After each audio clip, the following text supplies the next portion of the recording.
Salut à tous les amis, j'espère que vous allez tous très bien. Aujourd'hui on se retrouve pour une toute nouvelle vidéo, donc là je vais à peine me réveiller et je vais pas tarder à me préparer pour partir direction Paris pour aller voir le Hexagone MMA 23 au Zénith. Donc la carte avec Paul Dena, Alan Landouzi, etc. Ça va être super chouette. On va aussi passer le temps à visiter la ville pendant tout le week-end et vous allez m'accompagner. Donc on va passer un bon moment et c'est parti.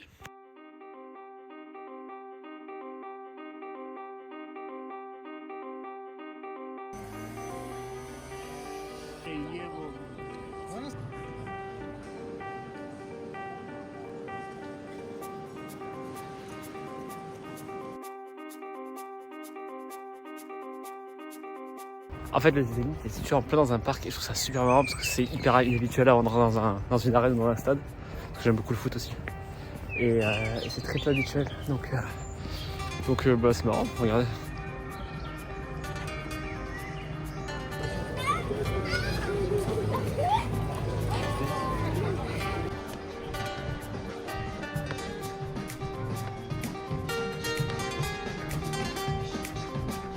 Également Théo Ulrich, qui n'a tout simplement pas le temps. Et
les amis, on est de retour à l'hôtel après cet événement. Donc là, j'ai eu le temps de prendre une douche, de manger, de voir la vidéo de Villebrequin et de reprendre un peu mes émotions.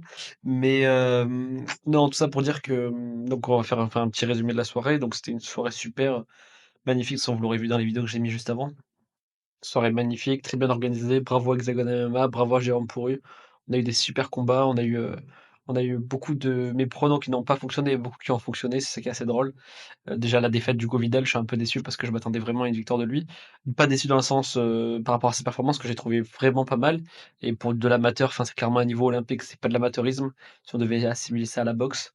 Donc ça c'était génial. Donc bravo à Keoni d'avoir gagné. On a eu aussi les combats féminins étaient extraordinaires. Je me suis régalé, c'est peut-être les plus beaux combats de la soirée, c'était les combats féminins. On a eu, le combat Paul contre Alan, qui est un véritable upset. Moi, je voyais pas Paul gagner personnellement, je l'avais déjà dit dans ma vidéo sur les pronos. Je le voyais gagner que sur une méthode et c'est celle qu'il a appliquée et qu'il a gagné, donc félicitations à Paul.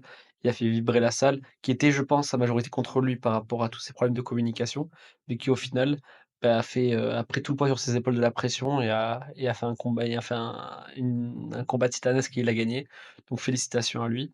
On a eu, le combat de Walid Tandja qui pour moi était la grosse déception de la soirée, parce que je pense qu'il aurait pu marcher largement sur son contender. Donc j'étais un petit peu déçu. Si on reste sur les déceptions, j'étais déçu forcément du main event de Mathieu Leto Duclos, parce que je pensais qu'il avait les armes pour aller taper, le japonais assez rapidement. Il a même mis knockdown plusieurs fois et il a pas réussi à le finir, donc ça je pense que même pour lui ça doit être une légère déception. Mais au moins c'est une première victoire pour Daniel Warin en 2025 et ça le fait un peu oublier son année 2024. Au niveau des satisfactions, on a forcément le combat de Bivol qui était exceptionnel, qui a fait un super combat et pareil pour Théo Ulrich avec une entrée The Walking Dead incroyable, on en attendait pas moins et c'était juste super. Donc voilà, une super soirée, une super organisation. Toujours moi le souci que je trouve, j'ai fait les 3 capitales en 3 mois pour voir des événements. Donc j'ai fait Arès-Marseille, j'ai fait, Paris, j'ai fait Lyon pour le PFL et j'ai fait Paris pour Hexagon MMA et à chaque fois le même problème, les organisations. Mettez du merchandising, mettez des boutiques, mettez quelque chose parce qu'il y a rien à acheter ou alors c'est que des trucs à la con et bah, ça marche pas en fait. C'est pas beau, ça fonctionne pas. Donc ça donne pas envie d'acheter. Enfin des t-shirts où il y a juste écrit PFL en gros, non, en fait. On veut du merch, on veut des maillots, on veut des choses. Là, non, ça passe pas. Donc voilà, c'était mon petit coup de gueule à passer. Mais super événement, un poil, inférieur à celui du PFL, de Lyon forcément je pense par rapport à l'organisation, c'est logique. Mais ça se jouait, ça se tapait facilement avec, l'événement à Marseille de l'Ares. Donc voilà, une très belle soirée, de très beaux combats, quelques déceptions et quelques grosses satisfactions. En tout cas, on s'est régalé devant le combat de Paul et Alan. Pour moi, c'est le combat de la soirée avec, les combats féminins. Je me suis régalé. On a passé une très bonne soirée et demain, c'est parti pour de nouvelles aventures sur Paris. Donc on va se balader un petit peu, on va aller voir, l'Assemblée nationale à 11h. Après, on va décaler voir le tombeau de Napoléon, aux Invalides et on rejoindra, l'Arc de Triomphe, la Tour Eiffel, faire des choses basiques. Tout ça pour terminer le soir sur, le musée du Jurassique, illuminé. Donc une séance de nuit, ça va être sympa. Et par contre, peut-être une réservation si elle passe dernière minute à Bouillon République. Ça, vous verrez un peu plus tard dans la vidéo. Bon, allez, c'est parti. Moi, je vais me coucher et on se retrouve demain. Tchuss. À toi que quand le jour sombre, que ça batte sur moi mes tristes démons dans l'abîme sans fond. Aime-moi jusqu'à ce que les roses fanent, que nos âmes sont dans les limbes profondes.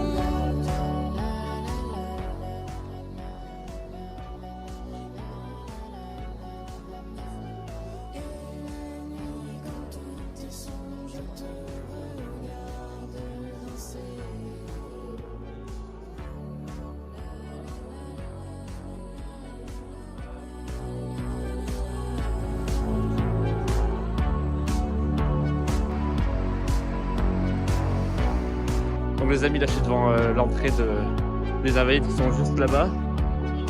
Ici là-bas on a la Tour Eiffel. Et voilà, il fait super froid, on se gèle. Mais voilà, on sort de l'Assemblée nationale, c'était magnifique. Une vraie atmosphère, une vraie ambiance. Et là on se dirige vers les Invalides où il y a le tombeau de Napoléon. Voilà, c'est parti. Où es-tu? Par les pleurs, par les rires de ton ombre effarée, je résonne en baiser. Dans mon esprit tout divague, je me perds dans tes yeux, je me noie dans la